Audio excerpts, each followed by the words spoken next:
Hi friends, எல்லாத்துக்கும் happy Christmas. நேற்று evening போலவே ஊருக்கு கிளம்பி வரலான்ட்டு ரெடி ஆகிட்டு இருந்தோம். ஆனால் நைட்டு ரொம்ப லேட் ஆனதுனால கிளம்ப முடியல. சரின்னு படுத்தாச்சு. படுத்துட்டு காலையில் 3 மணிக்கெல்லாம் எழுந்திரிச்சு கிளம்பலான்னு சொல்லிட்டு அலாரம் வச்சுருந்தோம்.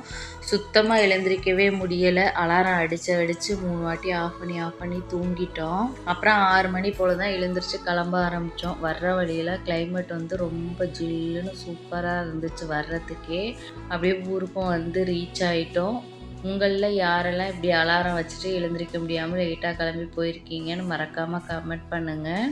அப்படியே பெரிய கோயிலெலாம் தாண்டி வீட்டுக்கு போய் ரீச் ஆயாச்சு. நாங்கள் வீட்டுக்கு வரும்போது மணி 11:30 ஆயிடுச்சு. நாங்கள் இன்றைக்கி ஊருக்கு வர்றோன்னு சொல்லவே இல்லை. அதுவே பெரிய சர்ப்ரைஸாக இருந்துச்சு. மார்கழி மாதத்துக்காக வாசலில் கோலம்லாம் போட்டிருந்தாங்க. சைடு செடியெல்லாம் நல்லா நிறைய இருந்துச்சு. எல்லாத்தையும் கட் பண்ணி எடுத்துட்டாங்க. நாளைக்கு ஒரு வீடியோவில் பார்க்கலாம். தேங்க்யூ ஃபார் வாட்சிங்.